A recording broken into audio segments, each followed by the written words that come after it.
হযরত ওমর তার কর্মচারীদেরকে দায়িত্ব দিয়ে দিলেন, খোঁজ নিয়ে দেখো তো এই ছাগল, এই উটটা মোটা তাজা হলো কিভাবে, উটের মালিকটাকে খোঁজ নিয়ে দেখো। হযরত ওমরকে জানানো হলো এই উটের মালিক হচ্ছে আপনার নিজের ছেলে।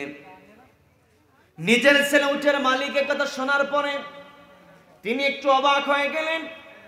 ছেলেকে কাছে ডাকলেন, ডেকে বললেন, ও আমার ছেলে, শুনলাম তোমার নাকি একটা সুন্দর উট রয়েছে। বলে, হ্যাঁ সুন্দর একটা উট রয়েছে। তাহলে তোমার এই উটটা যে অন্যান্য উটের চাইতে একটু মোটা, এই উটটাকে তুমি অতিরিক্ত কোনো খাবার দাও নাকি, কি খাওয়াও? জবাব দিয়ে বললেন, অতিরিক্ত কোনো কিছুই করি না, ওই চারণভূমিতে ছেড়ে দিই, যা খাই সেখান থেকেই খাই, অতিরিক্ত কোনো কিছু আমি করি না। এই কথা যখন ছেলের কাছ থেকে শুনলেন, শোনার পরে তিনি তৃপ্ত হতে পারলেন না। না না, এটা তো হতে পারে না, অন্যান্য উটগুলোকে দেখলাম সেগুলো জীর্ণ শীর্ণ শুকনো হয়ে আছে। فسبحان الذي علم بالقلم علم الإنسان ما لم يعلم نستعينه ونستغفره ونتوب إليه ونعوذ بالله من شرور أنفسنا ومن سيئات أعمالنا من يهد الله فهو المهتدي ومن يضلل فأولئك هم الخاسرون نشهد أن لا إله إلا الله وحده لا شريك له ونشهد أن سيدنا وحبيبنا ومولانا محمدا عبده ورسوله الذي أرسله الله تعالى بالهدى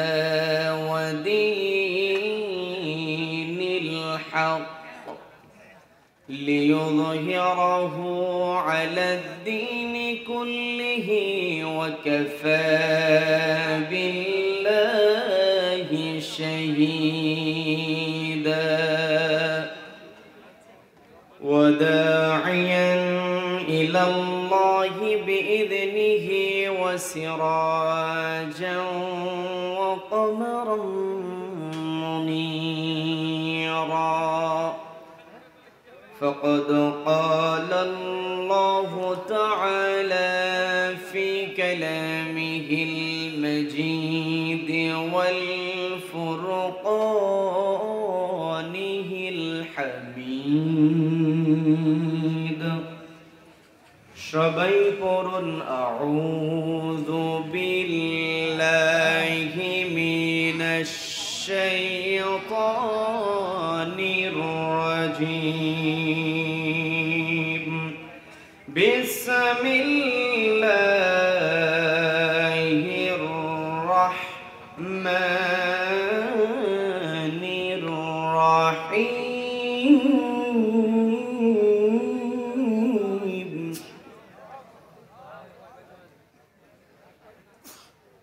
وإن تعدوا نعمة الله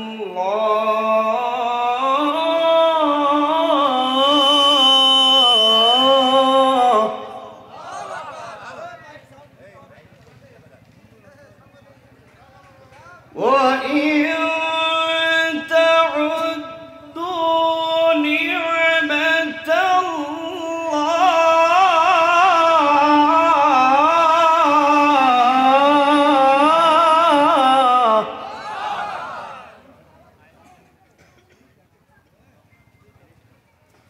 وإن تعدوا نعمة الله لا تحصوها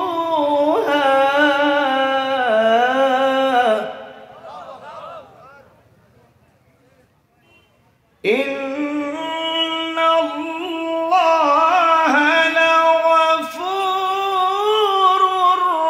رحيم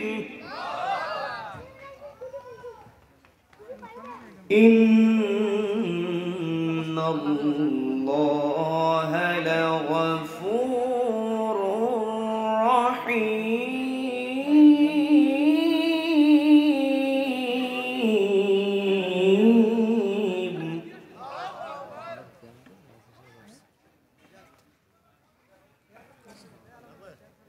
الله أكبر بسم الله الرحمن الرحيم إن الله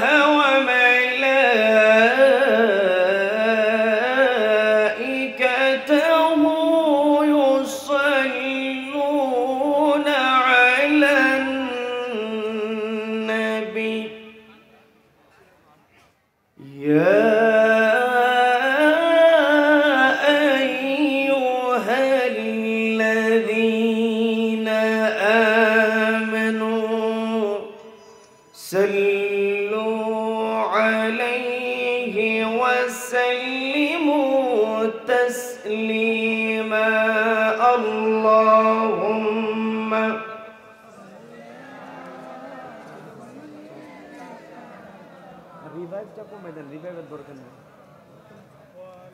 وعلى آله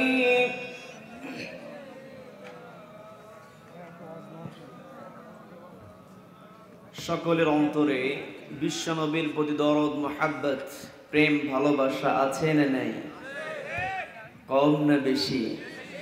তাহলে আওয়াজটাও দিতে হবে কম। আওয়াজ যদি বেশি দিতে হয়, শরীরের সমস্ত শক্তি কণ্ঠনালীতে উদিত করে বিশ্বনবীর প্রেম অতরা হয়ে জবান ছেড়ে দিয়ে সকলের কণ্ঠের সঙ্গে কণ্ঠ মিলিয়ে আমরা একযোগে পড়ছি আল্লাহুম্মা সাল্লি আলা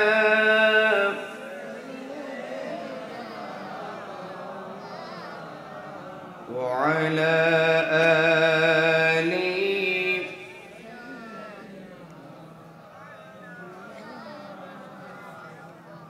যে ফুল যুগ যুগান্তরে খুশবু ছড়ায়, যে ফুল যুগ যুগান্তরে খুশবু ছড়ায়, এঁকেছি সে ফুল মোরা, এঁকেছি সে ফুল মোরা মনেরি কাবাই, যে ফুল যুগ যুগান্তরে খুশবু ছড়ায়। আল্লাহুম্মা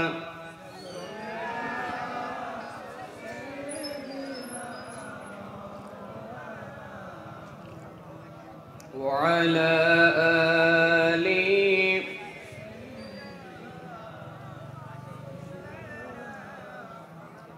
সবাই পড়ুন বালাগাল উলা বিকামালিহি কাশাফাদ দুজা বিজামালিহি হাসুনাত জামিউ খিসালিহি সাল্লু। পর লাখ কোটি দরুদ জ্ঞাপন করছি সাইয়্যিদুল মুরসালিন ইমামুল মুরসালিন খাতামুন নবিয়্যিন সর্বকালের সর্বযুগের সর্বশ্রেষ্ঠ মহামানব নবী মুকাররম জনাবে মুহাম্মদুর রাসূলুল্লাহ বলছি সাল্লাল্লাহু আলাইহি ওয়াসাল্লাম। সম্মানিত দ্বীন ভাইরা, এই পৃথিবীতে আমাদেরকে প্রেরণ করেছেন কে? এই পৃথিবীর সব কিছু সৃষ্টি করেছেন একজন, তিনি কে? Allah is the creator of all creations. Allah সব কিছু সৃষ্টি করেছেন, কাজেই সব জায়গায় আমরা স্মরণ করব কাকে? প্রশংসা করব কার? অল প্রেইজেস বিলং টু অলমাইটি আল্লাহ সুবহানাহু ওয়া তাআলা। সব প্রশংসা একমাত্র আল্লাহর ঝুলিতেই যাবে, অন্য কারো প্রশংসা করা যাবে। none can be praised, only Allah will be praised। আমরা সব সময় আল্লাহর প্রশংসা করব। যেই বান্দা আল্লাহর প্রশংসা করে ওই বান্দা শয়তানের ওয়াসওয়াসা থেকে মুক্ত থাকে। আল্লাহ রাব্বুল আলামিন আমাদের সকলকে কবুল করে নিন, বলেন আমিন। এই যে আমরা মাহফিলে উপস্থিত হয়েছি, এখানে আল্লাহর নেয়ামত আছে না নাই? গোটা দুনিয়াতে যা কিছু আছে সব কিছুর মধ্যে আল্লাহর নেয়ামত রয়েছে। আমরা যেখানেই যাব, যেভাবেই থাকব, প্রত্যেকটা জায়গা আল্লাহ তার নেয়ামত দিয়ে আমাদেরকে আবৃত করে রেখে দিয়েছেন। এই নেয়ামতের গণনা কি আমরা শেষ করতে পারবো? নেয়ামতের গণনা করে কখনো শেষ হতে পারে না। এই জন্য আল্লাহ রাব্বুল আলামিন সুন্দর করে জানিয়ে দিলেন পবিত্র কোরআনের 16 নম্বর সূরা নাহলের 18 নম্বর আয়াতে রব্বুল আলামিন সুন্দর করে বলছেন, ওয়া ইন তাউদ্দু নি'মাতাল্লাহি লা তুহসুহা ইন্নাল্লাহা লাগফুরুর রহিম।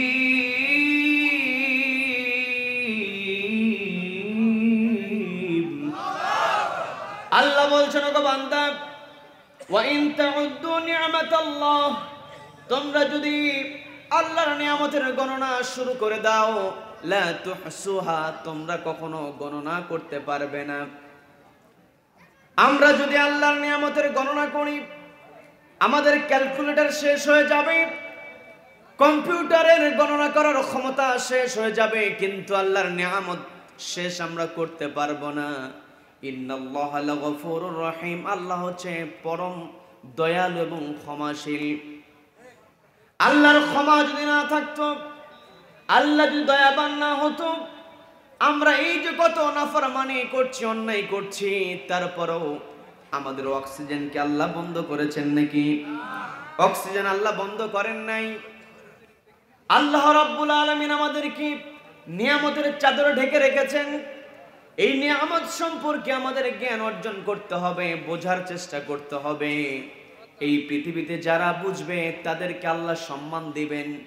এই পৃথিবীতে আল্লাহ রাব্বুল আলামিন অসংখ্য অগণিত নিয়ামত দিয়েছেন, তার মধ্যে সবচাইতে বড় নিয়ামত হচ্ছে আল্লাহ আমাদেরকে মানুষ বানিয়েছেন। আল্লাহ যদি চাইতেন আমাদেরকে পশু পাখি, নদী নালা, গাছপালার মতো তৈরি করতে পারতেন, কিন্তু রব্বুল আলামিন আমাদেরকে দয়া করে, মায়া করে মানুষ বানিয়েছেন। এই যে আমরা মানুষ হয়েছি, এই মানুষ হিসেবে সৃষ্টি হওয়ার জন্য আমরা কোনো দরখাস্ত করেছিলাম নাকি? কোনো দরখাস্ত ছিল না। আবার এই মানুষকে আল্লাহ রাব্বুল আলামিন সুন্দর করে তৈরি করলেন। লাকাদ খলাকনাল ইনসানা ফি আহসানি তাকওয়িম।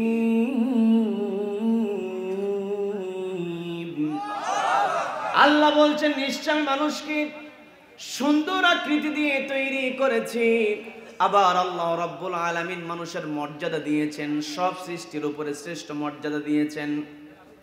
আল্লাহ রাব্বুল আলামিন সেই কথাটাই বললেন, ওয়ালাকাদ কাররামনা বনি আদম ওয়া হামালনাহুম ফিল বাররি ওয়াল বাহরি ওয়া রাযাকনাহুম মিনাত তাইয়্যিবাত।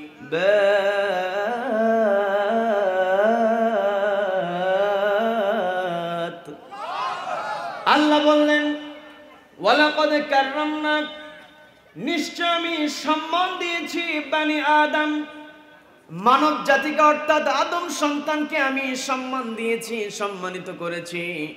ওয়া হামালনাহুম ফিল বাররি ওয়াল বাহর, এই যে জল এবং স্থল তৈরি করেছেন কে? যেই জায়গায় পানির দরকার সেই জায়গায় আল্লাহ পানি দিয়েছেন, যেই জায়গায় মাটির দরকার সেই জায়গায় মাটি আল্লাহ দিয়েছেন। আল্লাহ রাব্বুল আলামিন এই মাটিতে চলার জন্য এবং পানিতে চলার জন্য যা যা দরকার হামালনাহুম আমি অধীন করে দিয়েছি। আপনি জমিনে চলবেন, জমিনে চলার জন্য যে সমস্ত যানবাহন দরকার এই সমস্ত যানবাহন আবিষ্কারের জন্য আল্লাহ রাব্বুল আলামিন মানুষকে মেধা দিয়েছেন।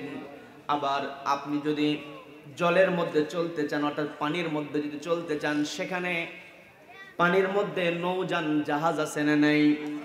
এই যে জলে চলার জন্য, স্থলে চলার জন্য আল্লাহ আমাদেরকে স্থলে এবং জলে চলার যে ক্ষমতা দান করেছেন, আমরা যদি আল্লাহর নিয়ামতের গণনা করি শেষ করতে পারবো না। আমরা যখন যানবাহন তৈরি করতে যাই, এই পৃথিবীতে আল্লাহ রাব্বুল আলামিন একটা মৌলিক উপাদান সবচাইতে বেশি দিয়েছেন। বুঝিয়ে দিলে বুঝতে পারবেন। এই পৃথিবীতে চলার জন্য আমাদের একটা উপাদান সবচাইতে বেশি লাগে, সেটা হচ্ছে লোহা, আয়রন। ইংরেজিতে যেটাকে বলা হয় আয়রন। লোহা ছাড়া আমরা চলতে পারবো নাকি? চলতে পারবো। আপনি বিল্ডিং করবেন, সেখানে লোহার প্রয়োজন আছে না নাই? আপনি জাহাজ নির্মাণ করবেন, সেখানে লোহার প্রয়োজন আছে। আপনি যানবাহন তৈরি করবেন, সেখানে লোহার প্রয়োজন আছে। আবার এই যে যতগুলো ক্যামেরা এখানে আছে, এই ক্যামেরাগুলো যে রেকর্ডগুলো ধারণ করছে, এই জায়গাতে লোহার ব্যবহার আছে না নাই? অনেকে প্রশ্ন করতে পারে, কি ব্যাপার, এত কিছু থাকতে হুজুর কেন লোহার কথা বলছে? লোহার কথা বলার কারণটা হচ্ছে এই কোরআনটাকে আল্লাহ রাব্বুল আলামিন দিয়েছেন source and knowledge and science. The Holy Quran is the source of knowledge and science. এই কোরআনটাকে আল্লাহ রাব্বুল আলামিন জ্ঞান বিজ্ঞানের উৎস বানিয়ে দিয়েছেন। আজকে বিজ্ঞান গবেষণা করেছে, লোহা নিয়ে গবেষণা দীর্ঘদিন হলো তারা করেছে। সফলতা মাত্র কয়েকদিন পূর্বে 2013 সালে তারা সফলতা পেয়েছে। লোহার ব্যাপারে আল্লাহ রাব্বুল আলামিন কোরআনের মধ্যে শব্দ ব্যবহার করেছেন, وأنزلنا الحديد فيه بأس شديد ومنافع للناس।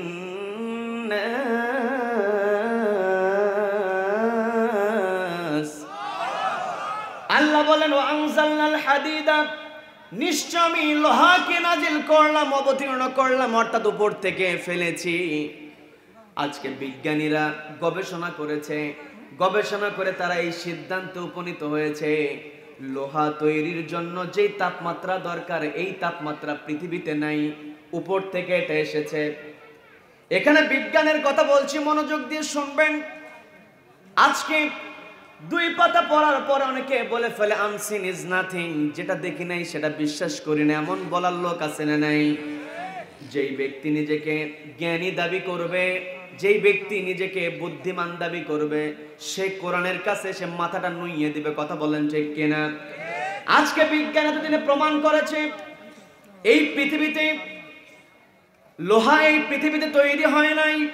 আবার আল্লাহ এই কথা বললেন ওয়াংসালনাল হাদিদ, আমি লোহাটাকে অবতীর্ণ করেছি, লোহাকে আমি অবতীর্ণ করেছি। আপনি সূরাটা কোট করে নেন, আল্লাহ রাব্বুল আলামিন একটা সূরাই দিয়েছেন, সূরাতুল হাদিদ। আবার আল্লাহ বললেন ফিহি বাউসুন শাদীদ, এর মধ্যে রয়েছে বিশাল শক্তি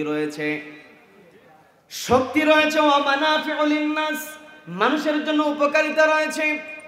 আজকে বিজ্ঞান প্রমাণ করেছে এই পৃথিবী তৈরির পূর্বে একটা বিস্ফোরণ ঘটেছিল, অর্থাৎ এই পৃথিবীতে লোহা ছিল না, সুপারনোভা একটা বিস্ফোরণ ঘটেছিল। সুপারনোভা বিস্ফোরণ যখন ঘটেছিল, ওই তাপমাত্রা যখন তৈরি হয়েছিল মহাকাশ থেকে, তখন আকরিকের খণ্ডগুলো জমিনে পড়েছে, অর্থাৎ পৃথিবীতে পড়েছে, এগুলো মাটির নিচে চলে গিয়েছে। এই যে আল্লাহ রাব্বুল আলামিন আমাদেরকে অসংখ্য অগণিত নিয়ামত দিলেন। আল্লাহ বললেন ওয়া হামালনাহুম ফিল বাররি ওয়াল বাহর, মানুষকে জলে এবং স্থলে চলার জলে স্থলে চলার জন্য যা কিছু প্রয়োজন সবকিছু আমি মানুষকে দিয়েছি। এই লোহার কথাই বললাম, আজকে বিজ্ঞান প্রমাণ করলো লোহাটা মহাকাশ থেকে এসেছে। আজকে এতদিনে বিজ্ঞান 2013 সালে এটা প্রমাণ করেছে। আর কোরআনের মধ্যে বিজ্ঞানটা ঢুকিয়ে দিয়েছেন কে? কাজেই কোরআনটাকে বিজ্ঞানের কিতাব আমরা বলতে পারবো কি পারবো না? এই কোরআন এমন কোনো বিষয় নাই মানব জাতি কিভাবে চলবে সব সমস্যার সমাধান কোরআনের মধ্যে ঢুকিয়ে দিয়েছেন কে? সেই আল্লাহর প্রশংসা করার দরকার আছে না নাই? আমরা প্রশংসা করতে চাই কি চাই না? প্রশংসা করব। আমার মধ্যে আল্লাহর প্রশংসা আছে কিনা এটা তখনই প্রমাণ হয়ে যাবে যখন কোরআনটাকে আমি আমার সামনে রেখে চলছি কিনা। যদি কোরআনকে সামনে না রেখে যদি আমি চলি, তাহলে মুখ দিয়ে বললাম প্রশংসা করতে চাই, বাস্তবে এটা আমি প্রমাণ দিতে পারলাম না। আমি আপনি কোরআনকে সামনে রেখে যখন চলবো, যখন কোনো সমস্যার সমাধান লাগবে, কোরআনের কাছে আসতে হবে। কি কথা বলেন? কোরআনের মধ্যে সবকিছু ঢুকিয়ে দিয়েছেন কে? তাহলে Quran is the methodological analysis to solve any problem in this world. এই পৃথিবীতে মানব জীবনে যত সমস্যা তৈরি হবে সব কিছু কোরআনের মধ্যে ঢুকিয়ে দিয়েছেন কে? আল্লাহ ঢুকিয়ে দিয়েছেন। অনেকে আবার বলে যে কোরআনের মধ্যে সব কিছু, এটা সম্ভব কেমনে? এই কোরআনটা আল্লাহ রাব্বুল আলামিন দিয়েছেন the complete code of life. কোরআনটা হচ্ছে পূর্ণাঙ্গ একটা জীবন ব্যবস্থা। পূর্ণাঙ্গ জীবন ব্যবস্থার জন্য যা কিছু প্রয়োজন সবকিছু কোরআনের মধ্যে আল্লাহ ঢুকিয়ে দিয়েছেন।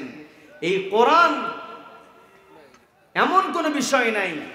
এই পৃথিবীতে চলতে গেলে সবার আগে, এই পৃথিবীতে আমাদেরকে টিকে থাকার জন্য সবার আগে আমাদের প্রয়োজন হচ্ছে ন্যায় প্রতিষ্ঠা করা। কি কথা বলেন?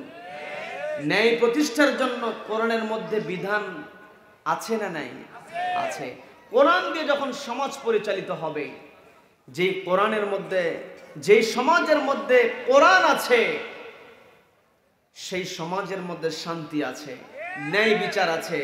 যেখানে কোরআন নাই সেখানে শান্তি নাই। কথা বলেন ঠিক কিনা? এর প্রমাণ হচ্ছে আমরা আমাদের পার্শ্ববর্তী দেশ ভারতের মহাত্মা গান্ধীর আমরা নাম শুনেছি, শুনি নাই? তিনি একটা কথা বলেছিলেন, এই অরাজকময় পৃথিবীতে শান্তি প্রতিষ্ঠার জন্য, অশান্তময় পৃথিবীতে শান্তি প্রতিষ্ঠার জন্য একজন ওমরের মতো শাসকের প্রয়োজন। বলেন না সুবহানাল্লাহ। এই যে হযরত ওমরের কথা বলা হয়েছে, মূলত হযরত ওমর তো নিজের মন গড়া আইন দিয়ে সমাজ পরিচালনা করেন নাই, রাষ্ট্র পরিচালনা করেন নাই। তিনি পরিচালনা করেছেন একটি কিতাব দিয়ে। সেই কিতাবের নাম কি? আল কোরআন। বন্ধুগণ, আমরা আলোচনার মূল পয়েন্টে থাকব। এই পৃথিবীতে আমাদেরকে নিয়ামতের চাদরে ঢেকে রেখেছেন কে? নাম্বার 1 নিয়ামত হচ্ছে Allah has created us as human being. Number 1 হচ্ছে আল্লাহ আমাদেরকে মানুষ হিসেবে তৈরি করেছেন। মানুষ হিসেবে যে আল্লাহ তৈরি করেছেন, পৃথিবীতে অগণিত অসংখ্য সৃষ্টি রয়েছে, কাউকে আল্লাহ বিবেক দেন নাই, একমাত্র মানুষকে বিবেক দিয়েছেন। এই বিবেক দেওয়ার কারণে মানুষ শ্রেষ্ঠ হয়েছে। এই মানুষ শ্রেষ্ঠ থাকবে যতক্ষণ তার বিবেকটাকে কাজে লাগাবে। কি কথা বলেন? আর বিবেককে কাজে লাগাতে গেলে আমাকে অবশ্যই আল্লাহর দেয়া বিধান মেনে চলার দরকার আছে না নাই? যখন মানুষ আল্লাহর বিধানকে একপাশে রেখে জীবনটাকে পরিচালনার চেষ্টা করবে, অর্থাৎ শয়তানের ধোঁকায় যখন পড়ে যাবে, কোরআন থেকে যখন দূরে সরে যাবে, তখনই সেখানে অশান্তি তৈরি হয়ে যাবে। আর শয়তানের কাজটাই হচ্ছে মানুষকে ভুল পথে পরিচালিত করা, অর্থাৎ কোরআন থেকে দূরে সরিয়ে দেওয়া। শয়তান always tries to lead us in wrong way, on wrong way. ভুল পথে শয়তান পরিচালিত করার জন্য সব সময় আমাদেরকে প্রভাবিত করছে। যেই মানুষগুলো শয়তানের ওয়াসওয়াসাকে ওভারকাম করে আল্লাহর মহাব্বত অন্তরে পয়দা করতে পারবে, ওই ব্যক্তি দুনিয়াতেও সফল, আখিরাতেও সফলতা দান করবেন কে? দেখবেন গরিব মানুষ যদি হক কথা বলে, সত্য কথা বলে, অন্যায় দেখলে বাধা দিয়ে দেয়, ওই গরিব মানুষকে দেখে ধনী কোটিপতি পর্যন্ত ভয় করে। ওর সামনে যদি কোনো ভুল করি, সঙ্গে সঙ্গে রিকশাওয়ালা হলেও সে আমার ভুল ধরবে। আছে না নাই? তাহলে গরিব মানুষ ন্যায়ের পক্ষে থাকার কারণে, হক কথা বলার কারণে দুনিয়াতেও সম্মান আছে, আবার আখিরাতেও হক পথে পরিচালিত হওয়ার জন্য, হক পথে চলার জন্য ওই গরিব মানুষকেও সম্মান দিবেন কে? আল্লাহ। এই জন্য আমাকে আপনাকে সব সময় চেষ্টা করতে হবে কোরআনের সঙ্গে সম্পর্ক তৈরি করার জন্য। এই কোরআনের পথে চলাটা আমাদের জন্য সহজ হবে যখন আমরা সবাই সমাজটাকে কোরআনের আলোকে সাজাবো, যখন সমাজের মধ্যে কোরআন প্রতিষ্ঠিত থাকবে। বন্ধুগণ, যেই কথা বলতে নিয়েছিলাম, মহাত্মা গান্ধী বলেছিলেন, তিনি বলেছিলেন যে হযরত ওমরের মতো একজন শাসকের প্রয়োজন, কারণ হযরত ওমর শাসন করেছিলেন কোরআন দিয়া। এই কোরআন দিয়ে শাসন যারা করবে তারা কখনো পার্সিয়ালিটি করবে না। কথা বলেন ঠিক কিনা? কোরআন দিয়ে যখন শাসন হবে, কে আমার কর্মী আর কে আমার কর্মী নয়, এটা বাস বিচার তখন হবে না। যদি অন্যায় করে সঙ্গে সঙ্গে বিচার হবে। কথা বলেন ঠিক কিনা?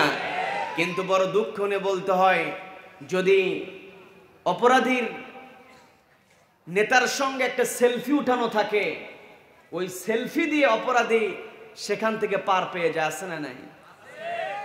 হয়তো নেতার সঙ্গে একটু সম্পর্ক ভালো, এই সম্পর্ক ভালো, এই সম্পর্কটাকে পুঁজি করে সমাজের মধ্যে অন্যায়গুলো প্রতিষ্ঠিত হচ্ছে। কথা বলেন ঠিক কিনা?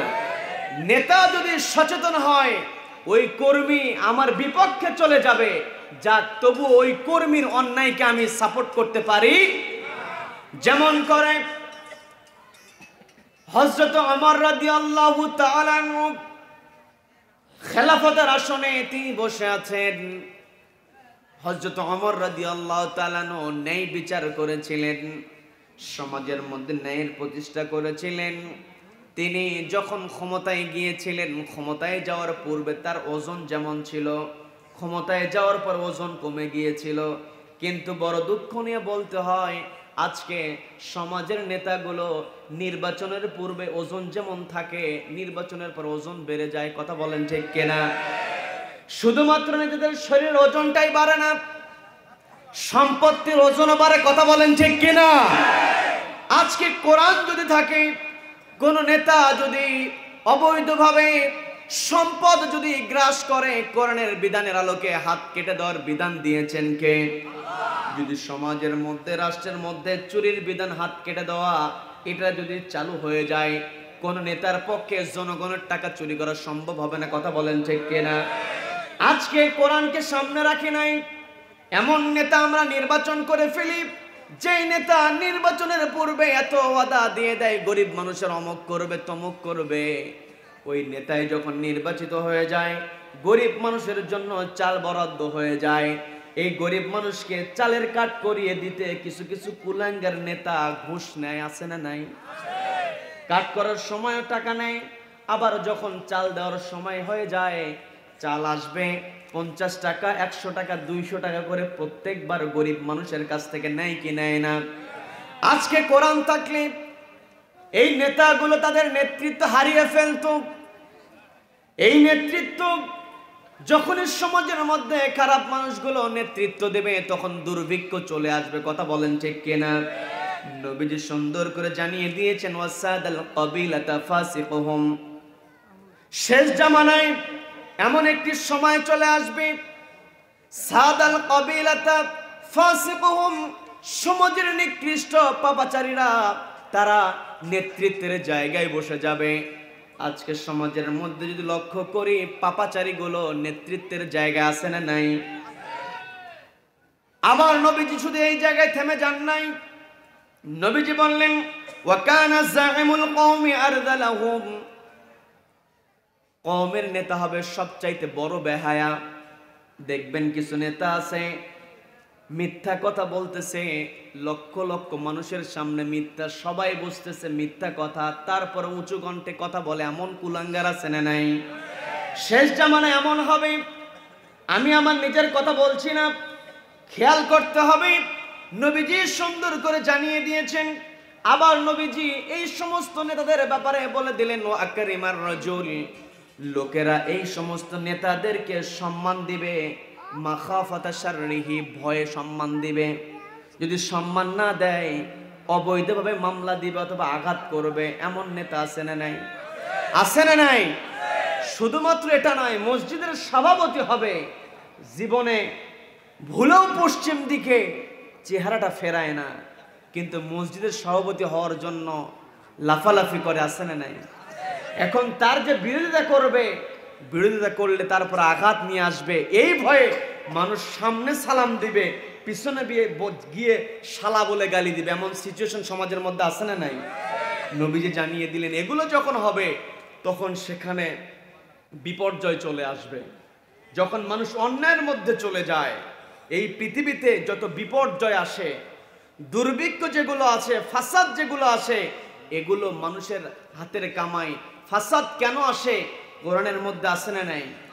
সম্মানিত দিনী ভাইরা, আল্লাহ রাব্বুল আলামিন পবিত্র কোরআনের 30 নম্বর সূরা, সূরা রুমের 41 নম্বর আয়াতে রব্বুল আলামিন সুন্দর করে বলছেন, খুবই পরিচিত আয়াত।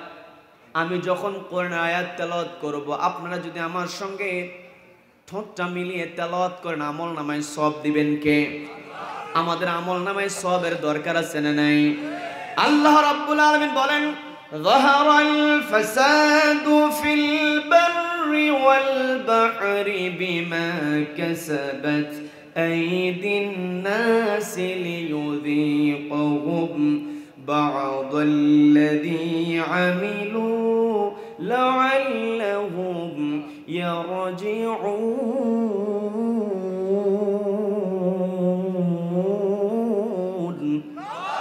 আল্লাহ বললেন, যাহারাল ফাসাদু ফিল বাররি ওয়াল বাহর, জলে এবং স্থলে যত বিপর্যয় আসে, বিমা কাসাবাত আইদিন নাস, এগুলো হচ্ছে মানুষের হাতের কামাই। মানুষ যখন অন্যায় করবে তখন মানুষের উপরে বিপর্যয় দিবেন কে? আজকে গোটা দুনিয়াতে বিপর্যয়ের লক্ষণ আমরা দেখছি। গোটা দুনিয়াতে দুর্ভিক্ষের ভয় আমাদের মধ্যে ঢুকে গিয়েছে।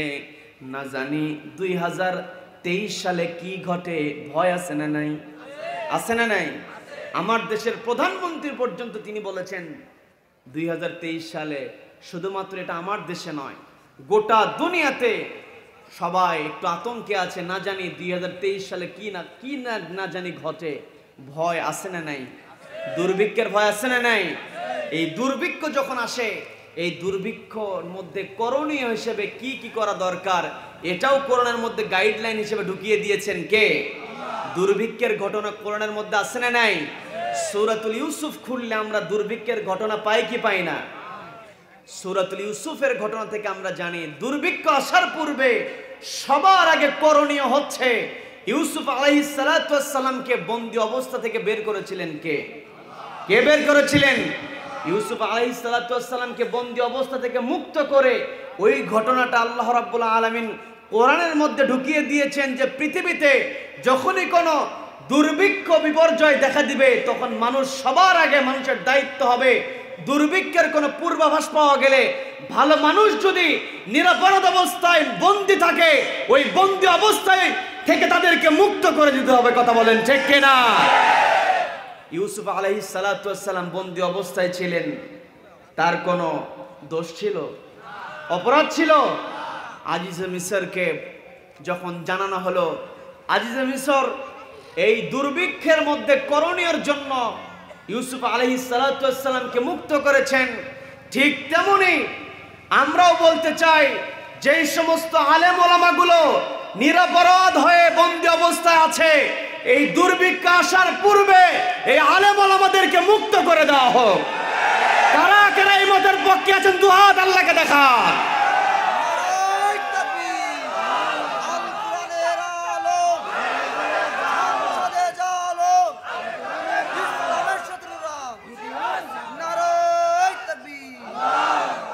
আল্লাহ রাব্বুল আলামিন আমাদের সকলকে কবুল করেন, বলেন আমিন, বলেন আমিন। বন্ধুগণ, যারা আল্লাহর নিয়ামতের শুকরিয়া আদায় করবে এদেরকে সম্মান দিতে হবে। যারা কোরআন থেকে কথা বলবে তাদেরকে সম্মান দিতে হবে। যারা কোরআন থেকে কথা বলে তারা মূলত কার কথা বলে? কার কথা বলে? আল্লাহর কথা বলে। আর আল্লাহর কথার মধ্যে কোনো ভুল আছে? আল্লাহর কথার মতো সত্য কোনো কথা আছে? There is no speech as authentic as the Holy Quran. কোরআনের মতো সত্য কথা পৃথিবীতে দ্বিতীয় আর একটাও হতে পারে না। এই সত্য কোরআনটাকে বুকে আঁকড়ে ধরার দরকার আছে না নাই? আছে। সম্মানিত দিনী ভাইরা, এই কোরআনটাকে মেনে চলতে হবে। আমাকে আপনাকে একটা বিষয় সব সময় খেয়াল করতে হবে, আল্লাহ রাব্বুল আলামিন আমাকে আপনাকে নিয়ামতের মধ্যে ডুবে রেখেছেন। চতুর্দিকে শুধু নিয়ামত। ঘুম থেকে ওঠার পূর্বে আল্লাহর নিয়ামত, ঘুমাতে যাওয়ার পূর্বে আল্লাহর নিয়ামত, ঘুম থেকে ওঠার পরও আল্লাহর নিয়ামত। যেখানেই যাই না কেন সব জায়গায় আল্লাহর নিয়ামত। আল্লাহর নিয়ামতের বাইরে কোনো কিছু আছে নাকি? নাম্বার 1 নিয়ামত হচ্ছে আল্লাহ আমাদেরকে শ্রেষ্ঠ সৃষ্টি মানুষ বানিয়েছেন। নাম্বার 2 যে নিয়ামত সেটা হচ্ছে আমাদেরকে শেষ নবীর উম্মত বানিয়েছেন। এই শেষ নবীর উম্মত হওয়ার জন্য অগণিত অসংখ্য আম্বিয়া আলাইহিস সালামগণ তারা আল্লাহর কাছে দোয়া করেছিলেন। তারা চেয়েছিলেন শেষ নবীর উম্মত হওয়ার জন্য। শেষ নবীর উম্মত হিসেবে বিগত দিনের একজন নবী পৃথিবীতে আগমন করবেন। সেই নবীর নাম কি? ঈসা আলাইহিস সালাতু ওয়াস সালাম। এখন চিন্তা করে দেখেন আমাদের মর্যাদাটা কত বড়। আসলে আমরা কি আমাদের মর্যাদা রাখতে পারছি কিনা? কোরআন যেই জন্য অবতীর্ণ হয়েছে, এই কোরআনটা অবতীর্ণ আল্লাহ রাব্বুল আলামিন যেই জন্য করেছেন, আমরা সেই কাজ করছি কিনা আমাকে আপনাকে প্রশ্ন করতে হবে। নিজের বিবেককে প্রশ্ন করতে হবে, বিবেককে সংশোধন করতে হবে, কোরআনের মুহাব্বত রাখতে হবে, আল্লাহর নিয়ামতের শুকরিয়া আদায় করতে হবে। 1 নাম্বার নিয়ামত হচ্ছে আল্লাহ আমাদেরকে মানুষ বানিয়েছেন। 2 নাম্বার নবীজির উম্মত বানিয়েছেন। এই যে নবীজির উম্মত হয়েছি, এই নবীজির উম্মত হওয়ার পরে নবীজির মুহাব্বত আমাদের অন্তরে থাকার দরকার আছে না নাই? নবীজিকে আল্লাহ রাব্বুল আলামিন আমাদের জন্য আদর্শ বানিয়ে দিয়েছেন। আল্লাহ রাব্বুল আলামিন সুন্দর করে বলছেন, লাকাদ কানা লাকুম ফি রাসূলিল্লাহি উসওয়াতুন হাসানাতুন লিমান কানা ইয়ারজুল্লাহা ওয়াল ইয়াওমাল আখির ওয়া যাকারাল্লাহ।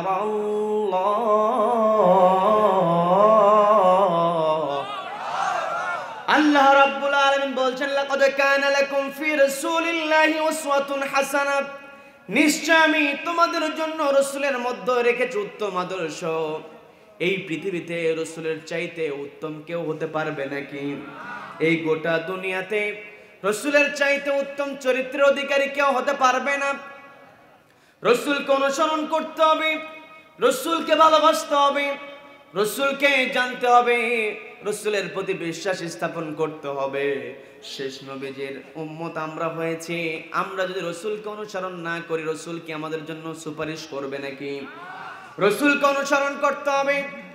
রাসূলকে যখনই আমরা অনুসরণ করব, রাসূলকে যখনই আমরা আদর্শ হিসেবে মানতে পারবো, তখনই আমরা সমাজের মধ্যে ন্যায় প্রতিষ্ঠা করতে পারবো। সমাজের মধ্যে ন্যায় প্রতিষ্ঠা করেছিলেন হযরত ওমর রাদিয়াল্লাহু তাআলা আনহু। রাজ্যের সব জায়গার খবর তিনি নিয়েছেন, রাজ্যের সব জায়গার খবর তিনি নিয়েছেন, সব তথ্য তিনি সংগ্রহের চেষ্টা করেছেন। একদিন তিনি মাঠের মধ্যে দিয়ে যাচ্ছেন। মাঠের মধ্যে যাওয়ার সময় এক পাল উটের দিকে লক্ষ্য করলেন। তিনি খেয়াল করলেন এক পাল উট মাঠের মধ্যে, অনেকগুলো উটের মধ্যে একটা উটকে তিনি লক্ষ্য করলেন। উটটা অপেক্ষাকৃত মোটা হৃষ্টপুষ্ট হয়েছে। সবগুলো উট সেগুলো একটু শুকনা জীর্ণ শীর্ণ, কিন্তু একটা উটকে দেখা যায় মোটা তাজা। কয়টা উট? সবাইকে বলতে হবে কয়টা উট? একটা উটকে তিনি মোটা তাজা লক্ষ্য করলেন।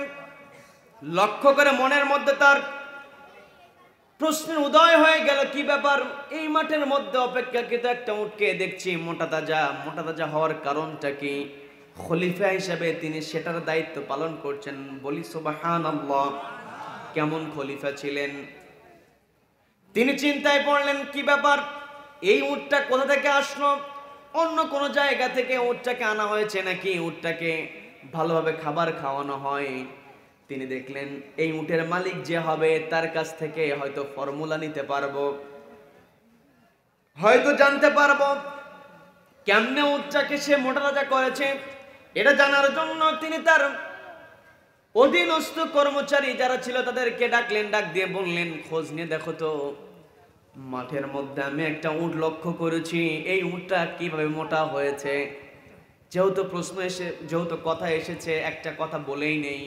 আমরা যখন কোরবানির সময় পশুর হাটে যাই, যাওয়ার পরে সেখানে দেখি অনেক মোটা মোটা গরু ছাগল দেখতে পাই কি পাই না? এর মধ্যে অনেকে আছে ইউরিয়া সার পর্যন্ত খাওয়ায়, তার গরুকে কষ্ট দেয়, মোটা বানায়, দাম বেশি পাওয়ার জন্য, দুনিয়াতে টাকা বেশি হওয়ার জন্য প্রাণীকেও পর্যন্ত কষ্ট দেয়। এমন মানুষ দুনিয়াতে আছে না নাই? তারা মনে করে 2 টাকা বেশি হলে আমার গরুটা যদি আমি 2 টাকা বেশিতে বিক্রি করতে পারি, কয়েক হাজার টাকা যদি আমি বেশিতে বিক্রি করতে পারি, হয়তো আমি সফল হয়ে যাব। সফলতা এখানে নয়। দুনিয়াতে টাকা পয়সা হলেই সফল হতে পারে না। গাড়ি বাড়ির মালিক সফল হতে পারে না যদি না সে আখিরাতে সফলতা অর্জন করতে না পারে। এই পৃথিবীতে তাদেরকে সফল বলতে হবে যারা দুনিয়াতেও সফল, আখিরাতেও সফল। কি কথা বলেন? আল্লাহ রাব্বুল আলামিন সুন্দর করে সফল ব্যক্তির পরিচয় জানিয়ে দিলেন, ফামান যুহজিহা আনিন নারি ওয়া উদখিলাল জান্নাতা ফাকাদ ফাজ।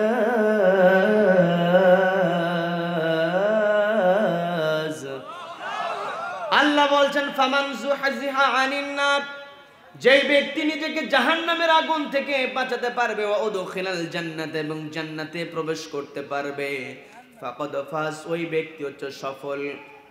এখন যেই ব্যক্তি অবৈধ উপায়ে টাকা উপার্জন করবে, অবৈধ উপায়ে টাকা অর্জন করে দুনিয়াতে প্রভাব তৈরি করবে, মানুষের উপরে জুলুম করবে, মানুষের ফাইল আটকিয়ে কলমের খোঁচা দিয়ে কারিগরি টাকা ইনকাম করবে, ওই ব্যক্তি কি জাহান্নামের আগুন থেকে বাঁচতে পারবে নাকি? দুনিয়াতে হয়তো ফাইল ঠেকিয়ে দিয়ে কোটি কোটি টাকা নিয়ে দামি গাড়ি সে হয়তো কিনতে পারবে, দামি বাড়ি বানাতে পারবে, কিন্তু কিয়ামতের কঠিন ময়দানে এই দামি গাড়ি আর এই দামি বাড়িটাই তার জন্য জাহান্নামে যাওয়ার কারণ হতে পারে কি পারে না? এই জন্য আমাকে আপনাকে সচেতন হতে হবে। আমাকে আপনাকে সব সময় আল্লাহকে স্মরণ করতে হবে। আল্লাহ যতটুকু আমাকে আপনাকে দিয়েছেন এটাতে নিয়ে সন্তুষ্ট থাকতে হবে। যে অবস্থায় আছি, এই যে আমি বেঁচে আছি, এই বেঁচে থাকাটাই জন্য আমার জন্য নিয়ামত। কথা বলেন ঠিক কিনা? বন্ধুগণ, হযরত ওমরের কথা বলতেছিলাম। হযরত ওমরের কথা বলতে নিয়ে এই যে যারা গবাদি পশু পালন করেন তাদেরকে উদাত্ত আহ্বান জানাবো, প্রাণীকে কষ্ট দিয়ে প্রাণীকে মোটা বানানোর চেষ্টা করবেন না। আপনাকে আল্লাহ রাব্বুল আলামিন যা দিবেন, যা আপনার তকদিরে আছে সেটা অবশ্যই আল্লাহ দিবেন। কথা বলেন ঠিক কিনা?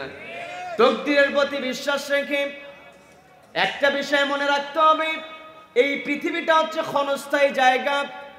এই পৃথিবীটা হচ্ছে পরীক্ষার হল। পরীক্ষার হলে যেমন কষ্ট করে উত্তরগুলো লিখতে হয়, পরীক্ষার হলে উত্তর লেখার জন্য কষ্ট করে পড়াশোনা করতে হয়। পড়াশোনার মধ্যে কষ্ট আছে না নাই? কষ্ট আছে। কিন্তু যেই ছাত্রটা প্রকৃত ভালো ছাত্র, লেখাপড়ার কষ্টকে সে কষ্ট মনে করে না, কারণ সে জানে আমি যদি কষ্ট করে লেখাপড়া করতে পারি তাহলে আমার কর্মজীবনে আমার সফলতা আসবে। এই কষ্টকে সে কষ্ট মনে করে না। এই জন্য আপনাকে বলবো, আমি আমার নিজের উদ্দেশ্যেও বলি, সেটা হচ্ছে এই পৃথিবীতে চলতে গেলে, হক পথে চলতে গেলে বিপদ আপদ চলে আসে। হক পথে চলতে গেলে কষ্ট হয়। এই কষ্টকে পরীক্ষার কষ্ট মনে করে কষ্টটাকে মেনে নিতে হবে। যারা এই কষ্টটাকে বরণ করতে পারবে তাদেরকে আখিরাতে সফলতা দান করবেন কে? আল্লাহ আমাদের সকলকে সফল হিসেবে কবুল করে নিন, বলেন আমিন।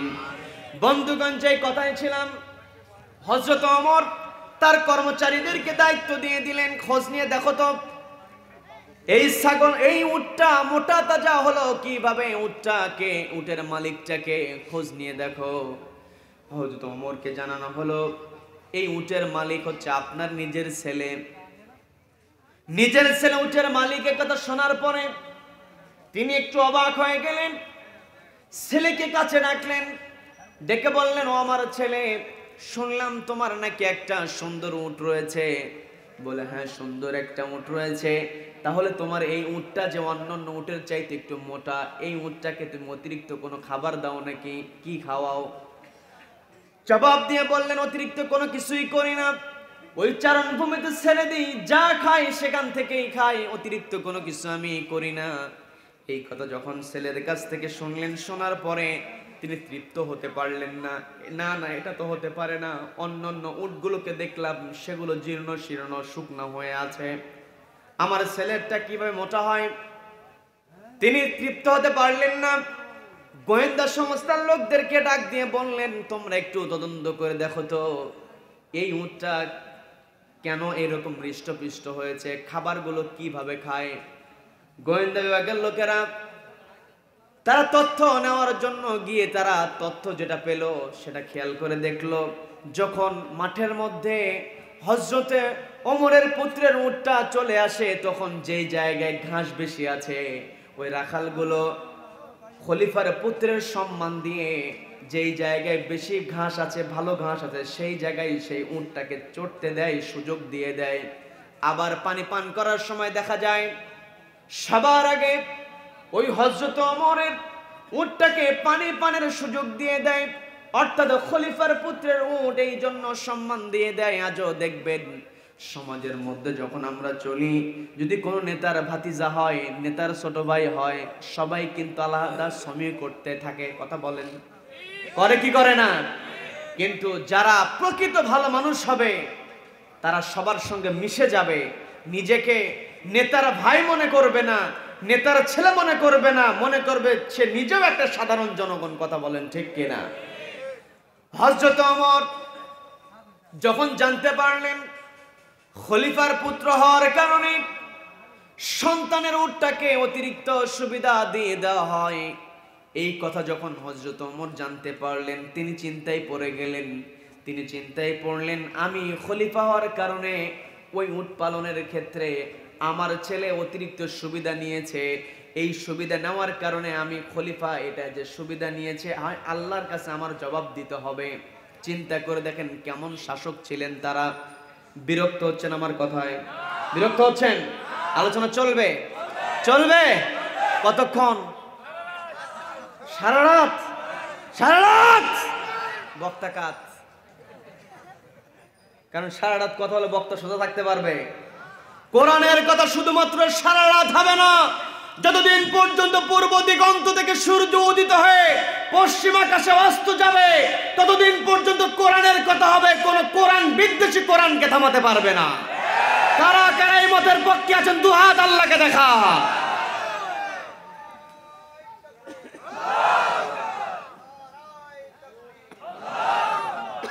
আল্লাহ রাব্বুল আলামিন আমাদের সকলকে কবুল করেন, বলেন আমিন, বলেন আমিন। সম্মানিত বন্ধুগণ, আমরা আল্লাহর অগণিত নিয়ামতের মধ্যে আমরা আছি। আল্লাহ রাব্বুল আলামিন আমাদেরকে মানুষ হিসেবে তৈরি করেছেন, শেষ নবীর উম্মত হিসেবে আমাদেরকে তৈরি করেছেন। এই শেষ নবীর উম্মতরা যে শ্রেষ্ঠ হয়েছে, শ্রেষ্ঠ হওয়ার কারণ আছে না নাই? আছে না নাই? সম্মানিত দিনী ভাইরা, শেষ নবীর উম্মতেরা কেন শ্রেষ্ঠ? কোরআনে কারিমে রব্বুল আলামিন সুন্দর করে জানিয়ে দিচ্ছেন। সবাই আমার সঙ্গে পড়ুন, কুনতুম খায়রা উম্মাতিন উখরিজাত লিন-নাসি তা'মুরুনা বিল মা'রুফি ওয়া তানহাউনা 'আনিল মুনকারি ওয়া তু'মিনুনা বিল্লাহ।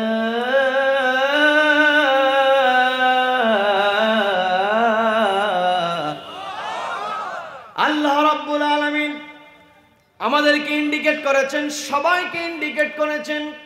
কুনতুম প্লুরাল শব্দটা আল্লাহ এই জায়গায় ব্যবহার করেছেন। কুনতুম খায়রা উম্মাহ, তোমরাই শ্রেষ্ঠ জাতি। উখরিজাত লিন-নাস, তোমাদেরকে মানুষের জন্য বের করে আনা হয়েছে। যারা উত্তম জাতি হবে, যারা উত্তম হতে চাইবে, তাদের দায়িত্ব যে তা'মুরুনা বিল মা'রুফ, সৎ কাজের আদেশ তোমরা দিবে। ওয়া তানহাউনা আনিল মুনকার, অসৎ কাজে বাধা দেবে। আমরা যখন সৎ কাজ করব, অসৎ কাজ যখন নিষেধ করব, তখনই আমরা শ্রেষ্ঠ থাকব। আর যখন সৎ কাজে বাধা দেব, অসৎ কাজের আদেশ দেব না, অসৎ কাজে নিষেধ যখন আমরা করব না, তখন আমরা উত্তম থাকতে পারবো না। আমরা উত্তম হতে চাই কি চাই না? উত্তম যদি হতে চাই, আমাদের দায়িত্ব হচ্ছে প্রথমত, অগণিত অসংখ্য দায়িত্বের মধ্যে প্রথমত দুইটা দায়িত্ব। নাম্বার 1 দায়িত্ব হচ্ছে সৎ কাজের আদেশ দিতে হবে। আর অসৎ কাজে নিষেধ করতে হবে, অর্থাৎ অসৎ কাজে বাধা দিতে হবে। কথা বলেন ঠিক কিনা? অসৎ কাজে বাধা দিতে হবে। নবীজি আবার এই কথাটা দৃঢ়তার সঙ্গে বললেন, লা তা'মুরুন্না বিল মা'রুফ, অবশ্যই তোমাদেরকে সৎ কাজের আদেশ দিতে হবে। এই জায়গায় যারা আলেম ওলামা আছেন, আরবি ব্যাকরণ যারা ভালো জানেন, তারা বুঝবেন লা তা'মুরুন্না, নবীজি এই জায়গায় দুইটা তাকিদ ব্যবহার করেছেন।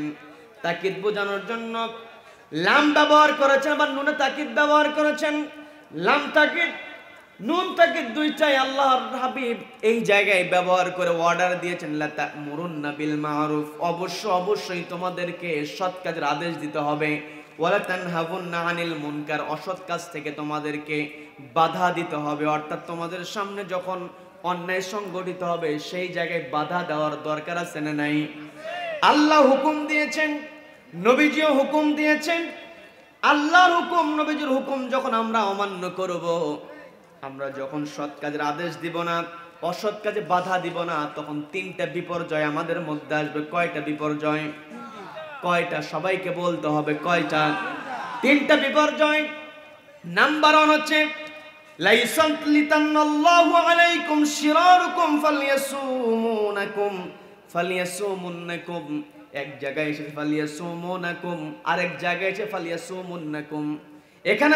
এখানেও তাকিদ দেওয়া হয়েছে, যদি তোমরা সৎ কাজের আদেশ না দাও, অসৎ কাজে বাধা না দাও, লাইসাত লিতান্নাল্লাহু আলাইকুম শিরারুকুম, তোমাদের উপরে শাসক চলে আসবে। যারা পাপাচারী, যারা খারাপ মানুষ, তারা শাসক হয়ে যাবে সমাজের মধ্যে। আজকে আমরা সৎ কাজের আদেশ দেই না, অসৎ কাজে বাধা প্রদান করি না, যার কারণে সমাজের মধ্যে নেতৃত্বের জায়গায় পাপাচারীরা গিয়েছে। কথা বলেন ঠিক কিনা? কি কথা বলেন? এই যে আজকে আমরা নিজেদেরকে ইমানদার দাবি করি, নিজেদেরকে আল্লাহওয়ালা দাবি করি, কিন্তু সৎ কাজের আদেশ আমরা দিতে চাই না।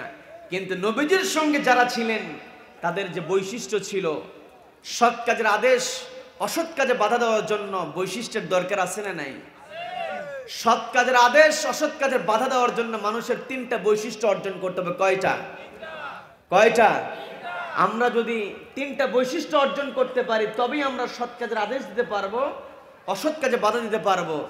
আর যদি তিনটা বৈশিষ্ট্য অর্জন করতে না পারি, সৎ কাজের আদেশ যদি দিতে না পারি, অসৎ কাজে বাধা প্রদান যদি করতে না পারি, আমাদের উপরে আল্লাহ রাব্বুল আলামিন নাম্বার 1 যে গজব আমাদের উপরে দিবেন, সেটা হচ্ছে আমাদের মধ্যে এমন মানুষকে নেতৃত্বের জায়গায় বসিয়ে দিবেন যারা হবে পাপাচারী, যারা হবে অন্যায়কারী। সমাজের মধ্যে এমন নেতা আছে না নাই? আছে না নাই? আজকে এখান থেকে সতর্ক হতে হবে। আবার আল্লাহর হাবিব এই জায়গায় থেমে গেলেন না, বলেন সুম্মা ইয়াদউ, এরপরে দোয়া করবে খিয়ারুকুম, তোমাদের মধ্যে ভালো মানুষগুলো, যে আল্লাহ এই পাপাচারীদের কাছ থেকে আমাদেরকে হেফাজত করো। ফালা ইউস্তাজাবা লাকুম, তোমাদের সেই দোয়াগুলো কবুল হবে না। দেখেন এত ওয়াজ মাহফিল হয়, মসজিদগুলোতে এত দোয়া হয়, কিন্তু দোয়াগুলো ওই ওয়াজ মাহফিলের সামিয়ানার উপরে যায় না। কি কথা বলেন? মসজিদগুলোতে দোয়া করা হয়, দোয়াগুলো মসজিদের ছাদ বেয়ে উপরে উঠতে পারে না। একটাই কারণ, মানুষ আজকে সৎ কাজে আদেশ দিতে যায় না, মানুষ আজকে অসৎ কাজে বাধা দেয় না, যার কারণে দোয়াগুলো আল্লাহ কবুল করছে না। কথা বলেন ঠিক কিনা? নবীজি 2 নম্বরে যে কথাটা বললেন, যদি তোমরা সৎ কাজে আদেশ না দাও, লায়াবাআসান্নাল্লাহু আলাইকুম, এমন মানুষদেরকে তোমাদের উপরে চাপিয়ে দেওয়া হবে, মান লা ইয়ারহামু সগীরাকুম ওয়ালা ইউআক্কির কাবীরাকুম। যখন সমাজের মধ্যে ন্যায়ের আদেশ থাকবে না, অন্যায়ের বাধা থাকবে না, তখন মানুষগুলো স্নেহের, ছোট মানুষগুলোকে অর্থাৎ ছোটদেরকে যেমন স্নেহ করা দরকার সেমন স্নেহ করবে না। আবার সমাজের মধ্যে বড়দেরকে সম্মান করার দরকার আছে না নাই? নবীজি এখানে জানিয়ে দিলেন, যদি সমাজের মধ্যে সৎ কাজের আদেশ না থাকে, অসৎ কাজের বাধা না থাকে, সেই সমাজের মধ্যে কোনো স্নেহ থাকে না। অর্থাৎ বড়রা ছোটদেরকে স্নেহ করে না, আবার ছোটরা বড়দেরকে সম্মান করে না। আজকে দুঃখ নিয়ে বলতে হয়, খবরের মধ্যে নিউজ হয়ে যায়, ছোট মানুষকে জবাই করে টুকরা টুকরা করে। আছে না নাই? আছে না নাই? আজকে হৃদয় বিদারক ঘটনাগুলো আমরা দেখতে পাচ্ছি। মানুষের দয়া, ভালোবাসা, মহাব্বত উঠে যাচ্ছে, কারণ মানুষের মধ্যে অন্যায়ের বাধা দেওয়ার প্রবণতা নাই। যখন সমাজের মধ্যে অন্যায় বাধা দেওয়ার প্রবণতা তৈরি হবে, অন্যায়কারী বাধাগ্রস্ত হওয়ার পরে অন্যায়কারীর বিচার যদি হয়, সে পুনরায় অন্যায় করতে বারবার ভাববে। কথা বলেন ঠিক কিনা? আজকে আমরা অন্যায়ের বাধা দেই না, সৎ কাজের আদেশ দেই না, যার কারণে আগের দিনে আমরা দেখেছি মুরব্বীদেরকে দেখলে ছোটরা সম্মান করত, আর এখন কি মুরব্বীদেরকে সম্মান করবে? বরং মুরব্বীরা এমন হয়ে যায় যে কিছু কিছু দুষ্ট ছেলেদেরকে সামনে দেখলে মুরব্বী পাশ কাটিয়ে চলে যায়, না জানি ওই দুষ্ট ছেলে কি বলে না বসে। আছে না নাই? আছে। এই জন্য আমাদেরকে পরিবার থেকে শিক্ষা দিতে হবে। এই সৎ কাজের আদেশ পরিবার থেকে শুরু করতে হবে। অসৎ কাজে বাধা পরিবার থেকে শুরু করতে হবে। পর্দার আড়ালে মা বোনদের শোনার ব্যবস্থা আছে না নাই? মা বোনদের উদ্দেশ্যে কিছু কথা বলার দরকার আছে না নাই? এই সমাজের মধ্যে যদি আমরা পরিবর্তন আনতে চাই, মা বোনদেরকে সবার আগে সচেতন হতে হবে। মা যখন সচেতন হয়ে যাবে, তখন যেই পরিবারে মা সচেতন হয়ে যায়, ওই পরিবারটাতে সন্তানগুলো সচেতন হয়। কথা বলেন ঠিক কিনা? আর যেই পরিবারে মারা সচেতন হতে পারে না, সেই পরিবারের সন্তানরা কখনো প্রতিষ্ঠিত হতে পারে না, সেই পরিবারের সন্তানরা কখনো ভালো আদর্শের হয় না। কথা বলেন ঠিক কিনা? বন্ধুগণ, আমি তো প্রায় জায়গায় একটা এক্সাম্পল দিতে থাকি, অধিকাংশ জায়গায় কথাটা আমি মা বোনদের উদ্দেশ্যে বলার চেষ্টা করি। সেটা হচ্ছে, একটা পরিবারকে সবসময় শিক্ষার প্রতিষ্ঠান মনে করতে হবে। আপনার সন্তানকে যত দামি স্কুলে আপনি পড়ান না কেন, দামি কলেজে পড়ান না কেন, দামি ইউনিভার্সিটিতে পড়ান না কেন, সবার আগে পরিবার নামক ইনস্টিটিউট থেকে আপনার সন্তানকে শিক্ষা দিতে হবে। সন্তান বুয়েটে পড়ে, সন্তান ঢাকা ইউনিভার্সিটিতে পড়ে, সন্তান ঢাকা ইউনিভার্সিটির টিচার পর্যন্ত হয়ে যায়, তবুও ভিতরে তার মানবিকতা থাকে না। এমন ঘটনা আমরা দেখি কি দেখি না? আমরা দেখে ফেলি। একটাই কারণ, পরিবার থেকে শিক্ষা আমরা দিতে পারি না। সন্তানকে কোরআনের শিক্ষা দেই না, সন্তানকে জবাবদিহিতার শিক্ষা দেই না, সন্তানকে নামাজের শিক্ষা দেই না। কিন্তু মা, আপনার সন্তানকে যেখানে আপনি ভর্তি করান না কেন, সবার আগে আপনার সন্তানকে ছোট্ট থেকে নামাজের শিক্ষা দিতে হবে। ছোট থেকেই একটি কিতাবের শিক্ষা সন্তানকে দিতে হবে। সেই কিতাবের নাম কি? কিতাবের নাম কি? আল কোরআন। এই আল কোরআনের শিক্ষা যখন সন্তানের মধ্যে থাকবে, সন্তান যত বড় চেয়ারেই বসুক না কেন, ওই সন্তান কোরআনওয়ালা হলে, কোরআনের শিক্ষা থাকলে ওই সন্তান কখনো দুর্নীতি করবে না। কথা বলেন ঠিক কিনা? মা, আপনাকে দৃষ্টি আকর্ষণ করে বলছি, এই সমাজের পরিবর্তনের জন্য আপনার সন্তানকে আপনাকে শিক্ষা দিতে হবে। আপনি যে একজন আদর্শ শিক্ষিকা হতে পারেন, শিক্ষক হতে পারেন, এটা আমি আপনাকে এক্সাম্পল দিলে বুঝতে পারবেন। একটু মনোযোগ আকর্ষণ করবেন মা বোনেরা। আমরা অনেক সময় দেখি কোনো পরিবারে যদি 2 বছর 3 বছরের বাচ্চা যদি থাকে, এই বাচ্চাগুলো যদি মাকে দেখে মা নামাজ আদায় করে, অর্থাৎ যেই পরিবারের মা নামাজি হয়ে যায়, মা আজান শোনার পরে ওযু বানিয়ে জায়নামাজ বিছিয়ে নামাজ আদায় করে কি করে না? করে। প্রত্যেক দিন 2 বছরের বাচ্চা, 3 বছরের বাচ্চা মাকে লক্ষ্য করে, আজান হয়ে গেলে মা তো জায়নামাজ বিছিয়ে নামাজ আদায় করে। প্রত্যেক দিন দেখতে দেখতে একটা পর্যায়ে ওই বাচ্চা শিখে যায় যে এই জায়গায় দাঁড়িয়ে নামাজ আদায় করতে হয়, সেজদা দিতে হয়। সে তো নামাজ কোনটা সেজদা কোনটা বোঝে না। একটা পর্যায়ে এমন দৃশ্য আমরা দেখি, মা ওযু করে এসেছে, জায়নামাজ বিছিয়েছে, নামাজে দাঁড়িয়ে যাবে, মাকে সুযোগ না দিয়ে 3 বছরের বাচ্চা দ্রুত গিয়ে জায়নামাজে গিয়ে সেজদা দেয়। এমন দৃশ্য আমরা দেখি কি দেখি না? দেখি। এই যে মা প্রত্যেক দিন নামাজ আদায় করে, এই দৃশ্যটা বাচ্চা দেখে শিখেছে, যার কারণে ওই বাচ্চা নামাজি হয়েছে। দেখবেন মায়ের কাছ থেকে যখন ছোটবেলাতে সেজদা দেওয়া শিখবে, ওই সন্তান বড় হলেও নামাজ আদায় করবে কি করবে না? এই জন্য সন্তানকে নামাজি বানানোর জন্য, সন্তানকে আল্লাহওয়ালা বানানোর জন্য সবার আগে মাকে সচেতন হতে হবে। এই জন্য আমি প্রায় জায়গায় একটা কথা বলি, সন্তানকে যত দামি স্কুলেই পড়ানো হোক না কেন, সবার আগে পরিবার নামক স্কুলে সন্তানকে একজন মা প্রধান শিক্ষিকা হিসেবে শিক্ষা দিবে। কথা বলেন ঠিক কিনা? পরিবারকে যদি আমরা প্রাইমারি স্কুলের সঙ্গে তুলনা করি, তাহলে পরিবার নামক ওই প্রাইমারি স্কুলের প্রধান শিক্ষিকা হবেন এক একজন মা। কি কথা বলেন? আবার পরিবারকে যদি আমরা হাই স্কুলের সঙ্গে তুলনা করি, তাহলে পরিবার নামক হাই স্কুলের প্রধান শিক্ষিকা হবেন এক একজন মা। কি কথা বলেন? আবার যদি পরিবারকে আমরা যদি কলেজের সঙ্গে তুলনা করি, তাহলে পরিবার নামক কলেজের প্রিন্সিপাল হবেন এক একজন মা। দেখেন, একজন মাত্র ঠিক বললো, কারণ চিন্তায় পড়ে গেছে।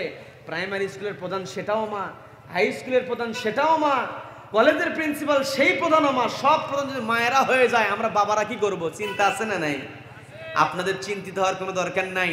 মা যদি পরিবার নামক প্রাইমারি স্কুলের প্রধান শিক্ষিকা হন, তাহলে বাবা হবে পরিবার নামক ওই প্রাইমারি স্কুলের গভর্নিং বডির সভাপতি।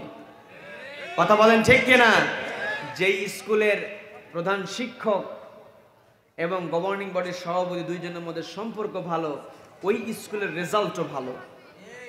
আর যেই স্কুলের গভর্নিং বডির সভাপতি আর প্রধান শিক্ষকের মধ্যে সম্পর্ক ভালো না, ওই স্কুলের রেজাল্টও ভালো না। কি কথা বলেন? এই জন্য আমি সবাইকে উদাত্ত আহ্বান জানাবো, সন্তানকে ছোটবেলা থেকে গড়ে তুলতে হবে, সন্তানকে বোঝাতে হবে এই দুনিয়াটা তোমার জন্য সফলতার জায়গা নয়, দুনিয়ার চাইতে চূড়ান্ত জায়গা হচ্ছে কবরে তোমাকে সফল হতে হবে। কি কথা বলেন? আমরা কবরস্থান সংলগ্ন জায়গায় আমরা বসেছি, এই কবরের আমাদের জায়গা হবে। এই পৃথিবীতে যত দামি বিছানায় আমরা শুয়ে থাকি না কেন, যত দামি বাড়িতে আমরা থাকি না কেন, আমাদের লাস্ট গন্তব্য হচ্ছে আমাদের সবাইকে কবরে যেতে হবে। কথা বলেন ঠিক কিনা? কবরে আমাদেরকে যেতে হবে কি হবে না? যারা যারা কবরে যাবেন না, দেখি হাত উঠান তো। সবার মনোযোগ ভালো আছে, বলে আলহামদুলিল্লাহ, বলে আলহামদুলিল্লাহ। বন্ধুগণ, আমি শুরুতে একটা কথা বলেছিলাম, সেটা হচ্ছে একটা কথা আমি বলেছিলাম যে একজন গরিব মানুষ সে যদি দুনিয়াতে ভালোভাবে চলে, সে যদি মুনকার নাকিরের প্রশ্ন জবাব দিতে পারে, মুনকার নাকিরের কবরের মধ্যে রাখার পরে মুনকার নাকির প্রশ্ন করবে কি করবে না? করবে কি করবে না? করবে। এখন মুনকার নাকির প্রশ্ন করলে গরিব মানুষ যদি জবাব দিতে পারে, পক্ষান্তরে একজন কোটিপতি টাকাওয়ালা সে যদি মুনকার নাকিরের প্রশ্ন জবাব দিতে না পারে, তাহলে ওই গরিব মানুষের সমান সে যোগ্য হতে পারবে? আমার কথা মনে হয় আপনার বিরক্ত হচ্ছেন। শেষ করে দেই, আলোচনা শেষ করি। সম্মানিত দিনী ভাইরা, এই পৃথিবীতে আমরা এসেছি, আমাদেরকে দুনিয়ার পেছনে ছুটলে হবে না। এই পৃথিবী থেকে যাওয়ার পূর্বে আমাদের কবরের সম্বল আমাদেরকে গুছিয়ে নিতে হবে। এই পৃথিবীতে যত বড় চেয়ারে আমি বসি না কেন, এই পৃথিবীতে যত বড় দাপটওয়ালা আমি হই না কেন, মুনকার নাকিরের প্রশ্ন জবাব যদি আমি দিতে না পারি, এই সম্পত্তি, এই ক্ষমতা, এই অর্থবিত্ত কোনো কিছুই আমার জন্য কাজে আসবে না। এই জন্য আমাকে কবরের আমলগুলো গুছিয়ে নিতে হবে। কবরের আমল যদি গুছিয়ে নিতে চাই, তাহলে আমাকে ন্যায়ের পথে থাকতে হবে। আর ন্যায়ের পথে যখন আমি থাকব, আল্লাহ রাব্বুল আলামিন ন্যায়ের পথে থাকার কারণে দুনিয়াতেও সফলতা দান করবেন, আখিরাতেও সফলতা দান করবেন। আমরা যখন কোরআনকে সামনে রেখে চলবো, কোরআনকে সামনে রেখে চলতে চাইলে নবীজিকে আদর্শ মানতে হবে। কাকে আদর্শ মানব? সবাই বলেন, কাকে আদর্শ মানব? নবীজিকে আদর্শ মানতে হবে। নবীজিকে আদর্শ মানার জন্য নবীজি সম্পর্কে আমাদের জ্ঞান অর্জন করতে হবে, নবীর আদর্শ সম্পর্কে আমাদের জানতে হবে, নবীজির চরিত্র সম্পর্কে আমাকে আপনাকে জানতে হবে। আজকে আমরা শিক্ষিত হয়ে যাই, ঘরে ঘরে শিক্ষিত মানুষের সংখ্যা দিন দিন বেড়েই চলছে।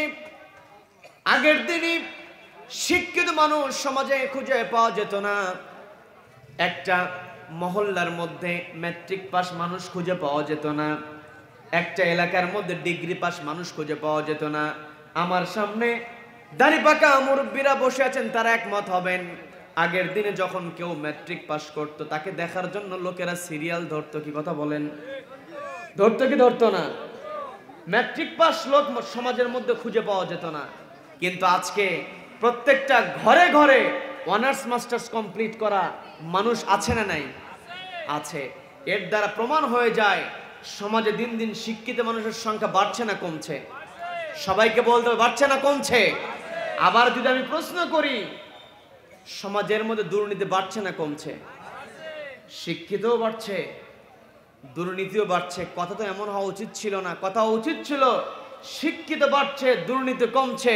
কিন্তু দুঃখ নিয়ে একটা কথা বলতে হয়, আজকে আমার দেশে যে যত বড় শিক্ষিত সে তত বড় চোর, যার চেয়ার যত বড় সে তত বড় ডাকাত।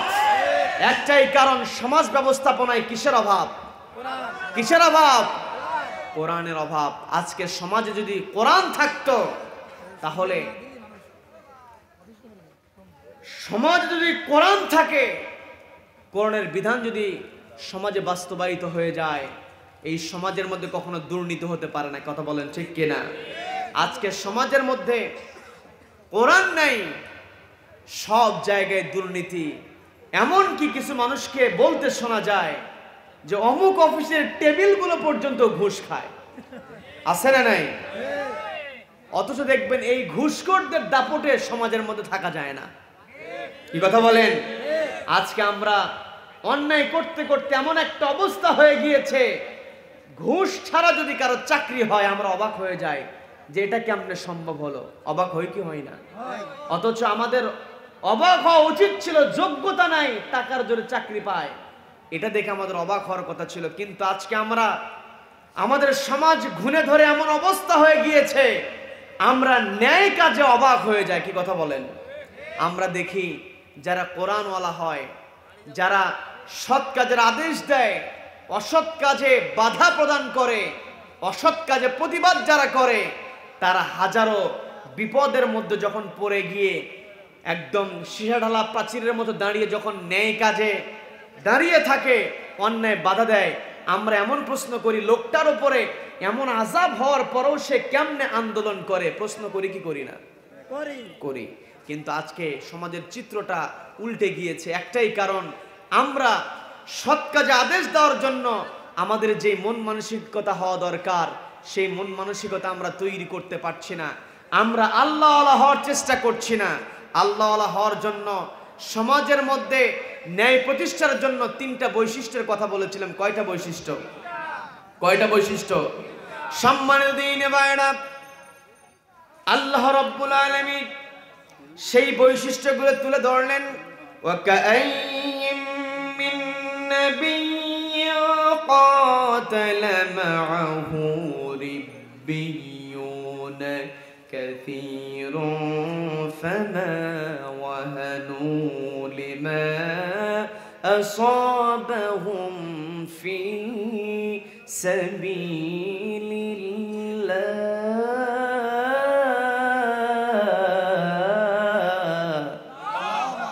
আল্লাহ রাব্বুল আলামিন বলছেন, ওয়াকাআইয়িম মিন নাবিয়্যিন ক্বাতালা মাআহু রিব্বিয়ুন, যারা নবীদের সঙ্গে ছিল, নবীদের সঙ্গে থেকে যারা আল্লাহর পথে সংগ্রাম চালিয়ে গিয়েছে, নবীজির সঙ্গে যারা ছিল, নাবিয়্যিন ক্বাতালা মাআহু, যারা নবীর সঙ্গে থেকে যারা সংগ্রাম চালিয়েছে, ফামা ওয়াহানু, তারা কখনো হতাশ হয় নাই। আজকে আমরা বিপদ দেখলে হতাশ হয়ে যাই, সৎ কথা সৎ কাজের আদেশ দিলে, অসৎ কাজে বাধা প্রদান করলে যখন বিপদ চলে আসে, এই বিপদে আমরা হতাশ হয়ে যাই। কিন্তু আমরা যখন হতাশ হব না, যখন আমরা নির্ভয় সামনে এগিয়ে চলবো, আমাদেরকে রহমত দিয়ে সামনে এগিয়ে নিবেন কে? কে এগিয়ে নিবেন?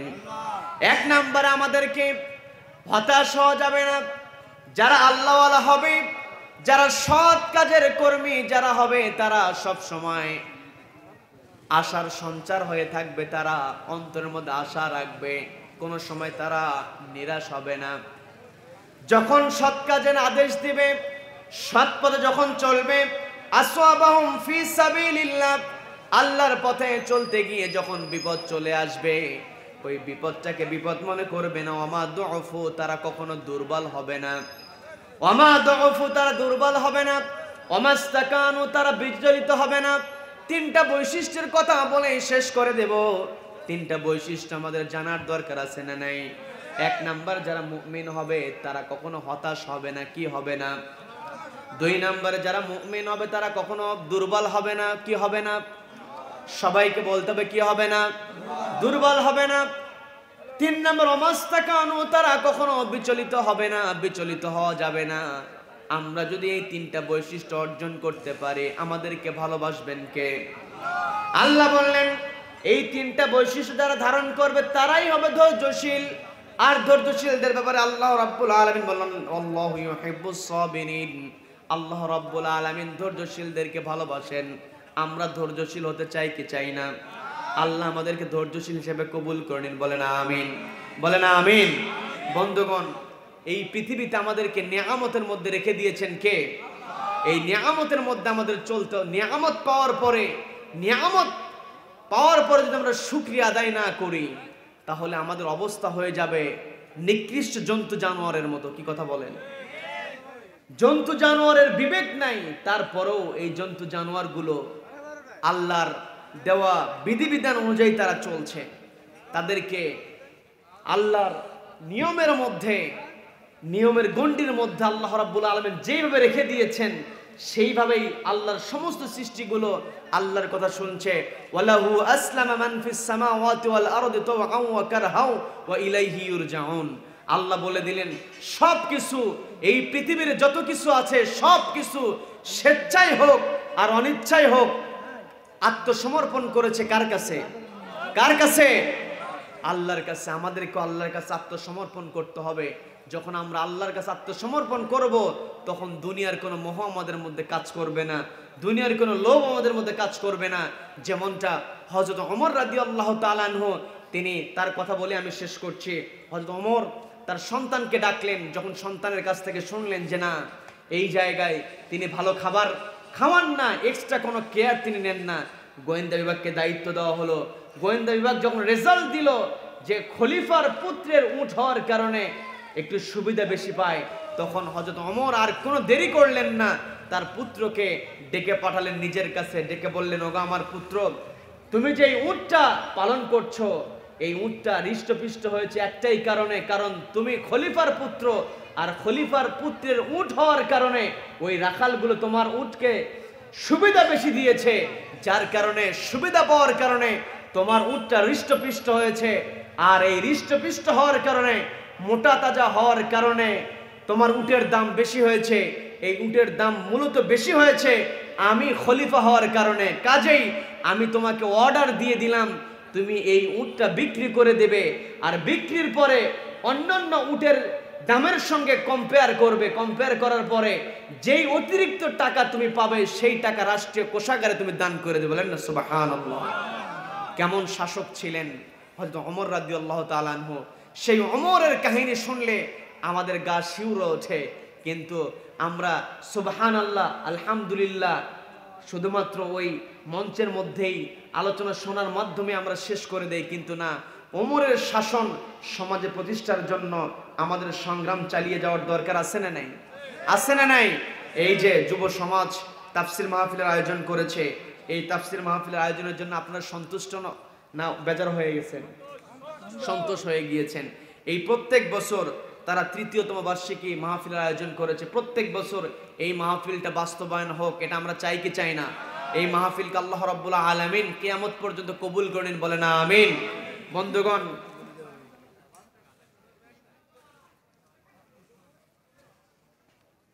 সম্মানিত বন্ধুগণ, আমরা এসেছি এই জায়গায়, শুনলাম কার কালাম? কার কালাম? এই আল্লাহর কালাম। হুজ্জাতুল লাকা ওয়া আলাইক, নবী বললেন আল কোরআন হুজ্জাতুল লাকা ওয়া আলাইক, এই কোরআন তোমার জন্য পক্ষে সাক্ষী দেবে অথবা তোমার বিপক্ষে সাক্ষী দেবে। এই কোরআন যদি আমার আপনার বিপক্ষে সাক্ষী দেয়, আমাদের বাঁচার কোনো উপায় থাকবে? আর যদি আমাদের পক্ষে সাক্ষী দেয়, আমাদের মতো সফল আর কেউ হবে? এই কোরআনকে আল্লাহ রাব্বুল আলামিন আমাদের পক্ষের সাক্ষী বানানোর জন্য যেই যোগ্যতাগুলো আমাদের অর্জন করা দরকার, সেই যোগ্যতা রব্বুল আলামিন আমাদেরকে অর্জন করার তৌফিক দান করুন, বলেন আমিন, বলেন আমিন। এখানে প্রশ্ন দেওয়া হয়েছে, হুজুর ঝাড়ফুঁক করা এবং ঝাড়ফুঁক করে টাকা নেওয়া জায়েজ আছে কি? কোরআন হাদিসে কি বলে? ঝাড়ফুঁক করা, এই কোরআনটাকে আল্লাহ রাব্বুল আলামিন আমাদের জন্য দিয়েছেন। কোরআনের মধ্যে শেফা আছে না নাই? আছে না নাই?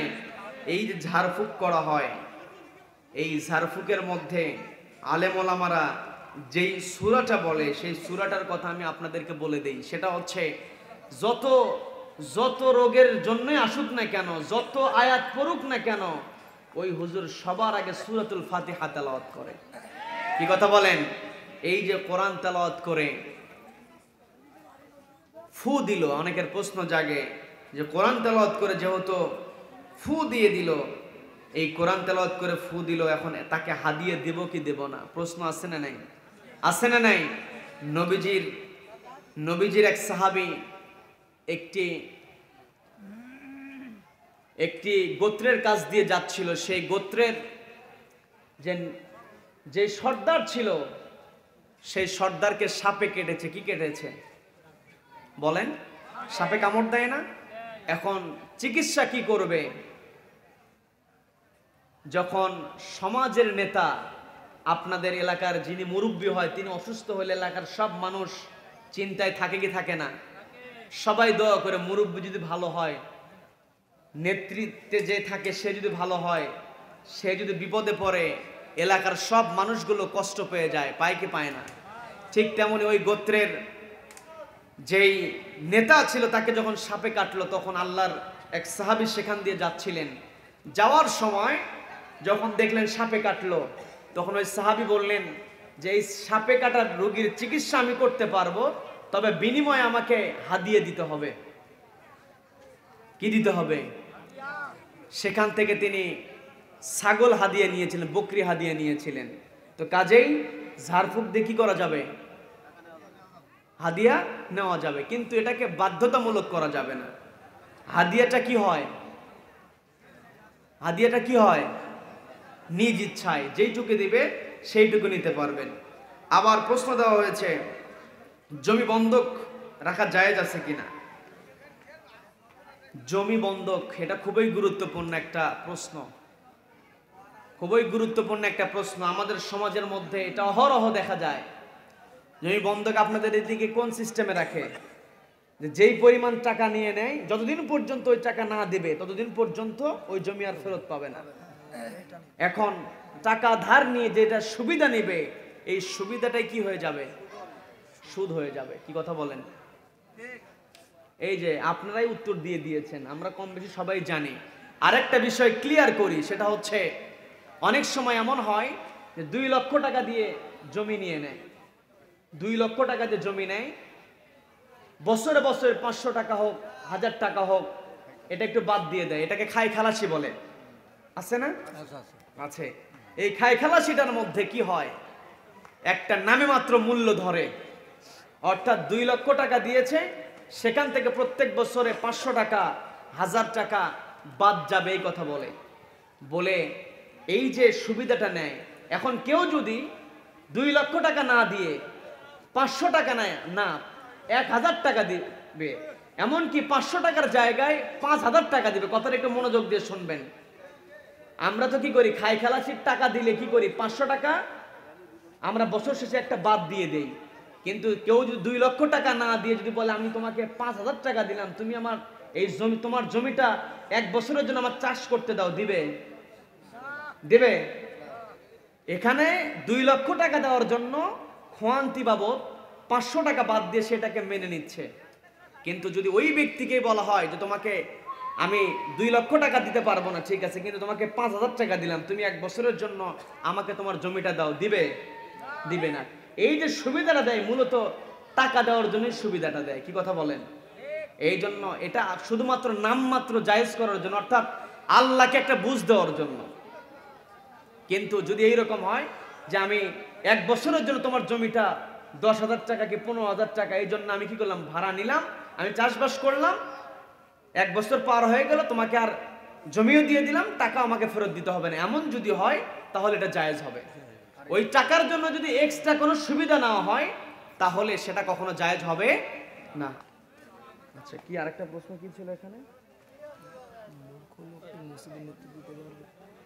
মূর্খ লোক মসজিদের নেতৃত্ব দিতে পারবে কি পারবে না জানার দরকার আছে না নাই? মসজিদের নেতৃত্ব কারা দেবে? পবিত্র কোরআন খুলবেন, পবিত্র কোরআনের 9 নম্বর সূরা, সূরার নাম কি? 9 নম্বর সূরা, সূরা তাওবা। 9 নম্বর সূরার নাম কি? তওবা। 9 নম্বর সূরার 18 নম্বর আয়াত। সূরার নাম্বার কত? সূরার নাম্বার হচ্ছে 9 আর আয়াত নাম্বার কি? 18। সেখানে আল্লাহ রাব্বুল আলামিন স্পষ্ট জানিয়ে দিলেন মসজিদের আবাদ তারাই করবে যারা ঈমান আনবে কার উপরে? ঈমান আনবে আল্লাহর উপরে, ঈমান আনবে রাসূলের উপরে। আকামুস সালাহ, নামাজ কায়েমের আন্দোলনে অংশগ্রহণ যারা করবে তারাই মসজিদের দায়িত্বশীল হবে। কি কথা বলেন? ওয়া আতাজ যাকাত, এবং যাকাত ভিত্তিক অর্থনীতি কায়েমের জন্য যারা চেষ্টা করবে এরাই মসজিদের আবাদ করবে। ওয়ালাম ইয়াখশা ইল্লাল্লাহ, একমাত্র আল্লাহকে ভয় করবে, আল্লাহ ছাড়া কাউকে ভয় করবে না। এই বৈশিষ্ট্যগুলো যাদের মধ্যে থাকবে তারাই মসজিদের দায়িত্ব পালন করবে। এই বৈশিষ্ট্য যাদের থাকবে না তারা মসজিদের দায়িত্ব পালন করতে পারবে না। আল্লাহ রাব্বুল আলামিন আমাদের সকলকে সঠিক বুঝ দান করুন, বলেন আমিন।